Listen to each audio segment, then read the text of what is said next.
हाँ तो भैया जयराम जी की अपनी मकाम पे रहे थे सुअर, तो अपन चक्कर में लेके हाँ दो शानदार जुगाड़ है। एक तो है जो दचकुंडी और दूसरो है जो पोपाड़ो।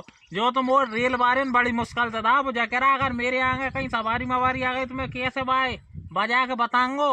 पाने तुम वो बड़ी मुश्किल से ही था। मैंने कहा यार अपनी मकाम में बहुत सुअर पल रहे हैं, तो चक्कर में अपन जा बजा लेंगे तो वे भग जाए। और जो बजत भाई साहब एक नंबर है, देखो जाएगी आवाज तुम एक बार सुना के बताऊं। अब जो तो तुमने देख लाओ। अब अपन अपनी दूसरी जुगाड़ बताए जा रहा है, जाए अपनी बंदूक देसी जुगाड़, तो चले बहुत जोर की है।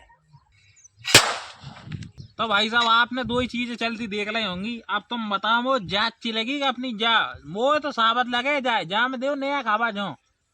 और जब आ जाई बहरा के तो मजा ही अजय और सुअर भगते ही दिखाएंगे। हाँ तो भैया जयराम जी की आज की वीडियो अपन खत्म कर रहे हैं। खल्लास।